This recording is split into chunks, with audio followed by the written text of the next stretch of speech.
ശ്രീ മധ്യാരണ്യ ശ്രീരാമക്ഷേത്രം പാലക്കാട് നഗരത്തിൽ നിന്നും 14 കിലോമീറ്റർ അകലെയായി എലപ്പുള്ളിയിൽ തേനാരി എന്ന സ്ഥലത്ത് സ്ഥിതി ചെയ്യുന്നു.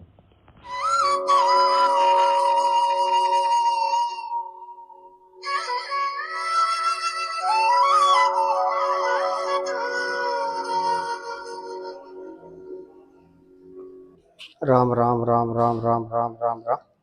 ഈ ക്ഷേത്രവുമായി ബന്ധപ്പെട്ട ഒരു പുരാണ കഥ പറയുന്നത്, ത്രേതായുഗത്തിൽ ശ്രീരാമലക്ഷ്മണന്മാർ സീതാന്വേഷണമായിട്ട് വാനരന്മാരോട് കൂടി ഈ വഴിക്ക് വരികയായിരുന്നു. അവർ ഇപ്പോൾ കാണുന്ന വാളയാർ പുഴ തീരത്ത് താമസിക്കുകയുണ്ടായിരുന്നു.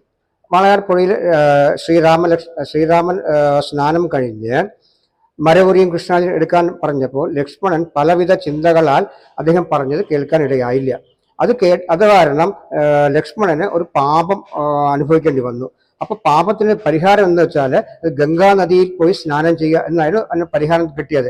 പക്ഷെ ഇത്രയും ദിവസം ഇവിടെ നിന്ന് ഗംഗാ നദിയിൽ പോയി കുളിച്ച് പാപം തീർക്കാന്ന് വെച്ചാൽ ലക്ഷ്മണന് ജ്യേഷ്ഠനെ പിരിഞ്ഞിരിക്കാനുള്ള ഒരുപാട് കഷ്ടമുണ്ട്. അദ്ദേഹം എന്ത് ചെയ്യുന്ന അറിയാതെ നിൽക്കുമ്പോൾ ഒരു വിചാരിതമായ ഒരു മുനിവരൻ വരിക, ജ്ഞാനശ്രുതി എന്ന മുനിവരെ വരികയും അദ്ദേഹം ശ്രീരാമനോട് കാര്യങ്ങളൊക്കെ അന്വേഷിക്കുകയും ചെയ്തു. അദ്ദേഹത്തിന് ജ്ഞാനശ്രുതി എന്ന മഹർഷിയുടെ ആജ്ഞപ്രകാരം ശ്രീരാമൻ അമ്പെയ്ത് ഹിമാലയത്തിൽ നിന്ന് ഗംഗയെ പാതാളം വഴി ഇവിടെ എത്തിച്ചു. ഈ തീർത്ഥത്തിലെത്തി ലക്ഷ്മണൻ കുളിക്കുകയും സ്നാനം ചെയ്യുകയും അത് പ്രകാരം ലക്ഷ്മണൻ പാപവിമോചനാവുകയും ചെയ്തു. ആ ഒരു തീർത്ഥമാണ് നമ്മൾ ഇവിടെ കണ്ടുകൊണ്ടിരിക്കുന്നത്. ഇത് എപ്പോഴാണ് ത്രേതായുഗത്തിൽ നിന്ന് പറയുന്നുണ്ട്, പക്ഷെ അതിനുശേഷം ഇത് വെറ്റിയ ചരിത്രം ആർക്കും അറിയില്ല. അതുപോലെ തന്നെ ഇവിടുത്തെ പ്രധാന പ്രതിഷ്ഠ രാമനും ലക്ഷ്മണനും അനന്തന്റെ മേലിൽ നിൽക്കുന്ന, അനന്തൻ കൊടയിൽ പിടിച്ച് നിൽക്കുന്ന ഒരു പ്രതിഷ്ഠയാണ്. അതും അപൂർവം എന്ന് കൂടി പറയാം. ആരും ഇതുവരെ പ്രതിഷ്ഠിച്ചില്ലാത്തൊരു വിശേഷമായ പ്രതിഷ്ഠയാണ്. അത് കാരണം ഈ ക്ഷേത്രത്തിൽ വന്ന് ശ്രീരാമലക്ഷ്മണനെ തൊഴുത് അനന്തനെ തൊഴുതു കഴിഞ്ഞാൽ സകലവിധ പാപങ്ങളും മാറുന്ന പറയും. വിശേഷിച്ച് പിതൃദോഷത്തിന് പരിഹാരം ആവുമെന്നാണ് അദ്ദേഹം പറഞ്ഞത്.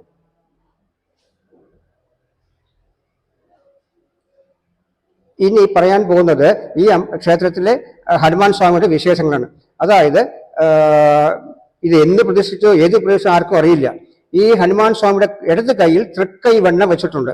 അദ്ദേഹത്തിന്റെ വലത് കൈ ഉയർത്തി അഭയഹസ്തം എന്ന രീതിയിൽ ആണ് പ്രതിഷ്ഠ ചെയ്തിരിക്കുന്നത്. ഈ അഭയഹസ്തത്തിന് പിന്നാലെ അദ്ദേഹത്തിന്റെ വാലുണ്ട്. അതായത് ആര് അദ്ദേഹത്തിന്റെ കാലിൽ ആത്മാർത്ഥമായി സറണ്ടർ ആവെന്ന് പറഞ്ഞു കേട്ടില്ലേ, അതുപോലെ ആത്മാർത്ഥമായി അദ്ദേഹത്തിന്റെ കാലിൽ ആര് വീഴുന്നോ അദ്ദേഹത്തിന്റെ മനസ്സ് വെണ്ണ പോലെ ഉരുകി അദ്ദേഹം നമ്മളെ രക്ഷിക്കും.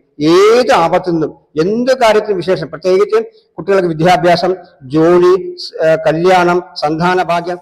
അടുത്തത് വിശേഷം എന്ന് പറയുന്നത് ഇവിടെ വസിക്കുന്ന ശ്രീരാമസ്വാമിയുടെ 2 പാദങ്ങളാണ്. അതിവിശിഷ്ടമായ പാദങ്ങളാണ്. അത് എന്നാണ് എപ്പോഴാണ് എന്ന് ആർക്കും അറിയില്ല. അത് അടുത്തുള്ളത് ജടായുവാണ്. ഈ ജടായു ഇവിടെ വരാൻ കാരണം കാരണം രാവണൻ സീതയെ തട്ടിക്കൊണ്ടു പോകുമ്പോൾ ജടായു വഴി തടയുകയും രാവണന്റെ ചന്ദ്രഹാസം എന്ന വാളുകൊണ്ട് ജടായുവിന്റെ 2 ചിറകളും വെട്ടിയിടുകയും ചെയ്തു. പക്ഷെ സീതാദേവി അനുഗ്രഹിച്ചു. അതായത് എന്റെ ഭർത്താവിനെ കാണുന്നത് വരെ നിനക്ക് ജീവൻ ഉണ്ടാവട്ടെ എന്ന് സീത അനുഗ്രഹിക്കുകയുണ്ടായി. അത് പ്രകാരം ഇപ്പോഴത്തെ ഏകദേശം തെലങ്കാന ഭാഗത്ത് എത്തിയപ്പോഴാണ് ഈ ജടായുയെ കാണുന്നത്. അപ്പൊ ജടായുവാണ് പറയുന്നത് രാവണനാണ് സീതയെ കൊണ്ടുപോയിരിക്കുന്നത്, ഈ ദിശയിൽ പൊക്കോളൂ എന്ന് പറഞ്ഞ് ഇവർക്ക് നിർദ്ദേശം കൊടുക്കുന്നത് ജടായു. ശ്രീരാമൻ തൊടുത്ത ശരം ഭൂമി തുളച്ചുപോയി ഗംഗാ നദിയെ ഇവിടെ കൊണ്ടുവന്നു എന്നാണ് ഐതിഹ്യം. അപ്രകാരം കൊണ്ടുവന്ന ഗംഗാതീർത്ഥമാണ് ഇവിടെ. ഈ തീർത്ഥമാണ് ഋഷഭമുഖത്തിലൂടെ പുറത്തേക്ക് ഒഴുകുന്നത്. ഇവിടെ സ്നാനം ചെയ്യുന്നത് കാശി സ്നാനത്തിന് തുല്യമാണെന്ന് കരുതപ്പെടുന്നു. നമസ്കാരം, ഗോപാലകൃഷ്ണനാണ് പേര്. അമ്പലത്തിലെ ചെയർമാനാണ്. ഈ ശ്രീരാമ തീർത്ഥം എന്ന് പറയുന്നത് നേരത്തെ തിരുമേനിയെല്ലാം വിവരിച്ചു. എന്നാലും എല്ലാ ദിവസവും കൂടെ വിശേഷം പറയുന്നത് ബലിതർപ്പണമാണ്. കാലത്ത് 5 മണിയിലിരുന്ന് 9:30 വരെയാണ്. ഇവിടെ വന്ന് എല്ലാവരും ഈ ശ്രീരാമ തീർത്ഥം കുളിച്ച് പാവമുക്തി നേടുന്നതാണത്. നമ്മൾ ശനിദോഷമുള്ളവരോ എല്ലാം ഈ ശ്രീരാമതീർത്ഥത്തിൽ കുളിച്ചാൽ പാവമുക്തി കിട്ടും. അത് പിതൃ പൂജ ചെയ്ത ശേഷം ഇവിടെ വന്ന് കുളിച്ചാൽ പിതൃക്കൾക്കുള്ള മോശപ്രാപ്തി കിട്ടുന്നുള്ളതാണ് ശ്രീരാമതീർത്ഥത്തെ ഐതിഹ്യം. അടുത്തുതന്നെ നവഗ്രഹ പ്രതിഷ്ഠകളും കാണാം.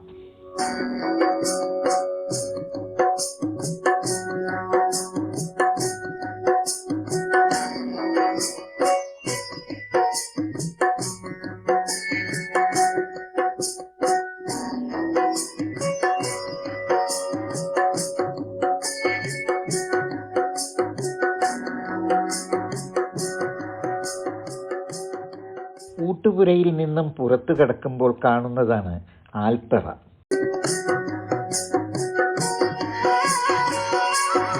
ഈ ആൽത്തറയ്ക്ക് സമീപം ബലിതർപ്പണ മണ്ഡപം സ്ഥിതി ചെയ്യുന്നു.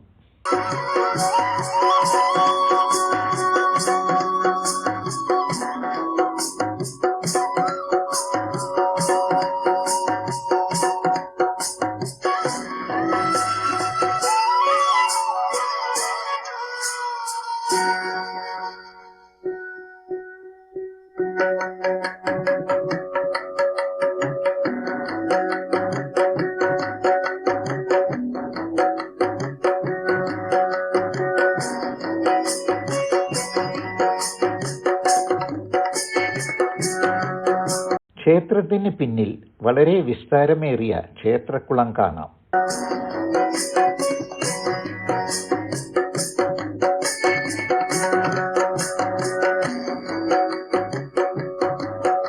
വർഷങ്ങളായി ഭക്തർ ഈ തീർത്ഥക്കരയിൽ പിതൃദോഷ നിവാരണത്തിനായി ബലിതർപ്പണങ്ങൾ നടത്തിവരുന്നു.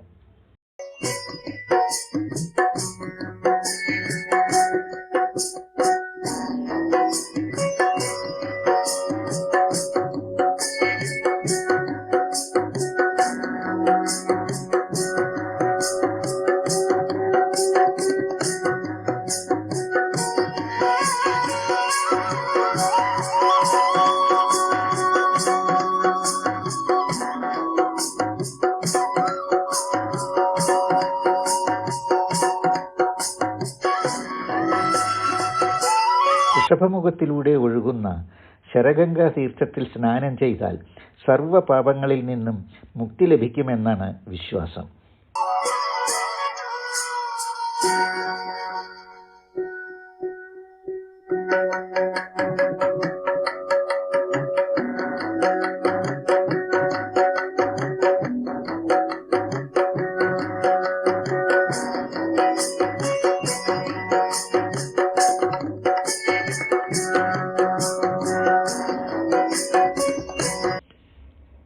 പാലക്കാട് ജില്ലയിൽ തേനാരിയിലെ മധ്യാരണ്യ ക്ഷേത്രത്തിൽ ശ്രീരാമൻ, ലക്ഷ്മണൻ, ആഞ്ജനേയസ്വാമികൾ എന്നിവരുടെ ദർശനം നടത്തി കുഴൽമന്നം ഭരതക്ഷേത്രവും കുത്തനൂരിലെ ശത്രുഘ്ന ക്ഷേത്രവും സന്ദർശിച്ച് ഭക്തർക്ക് നാലമ്പല ദർശന സൗഭാഗ്യം നേടാവുന്നതാണ്.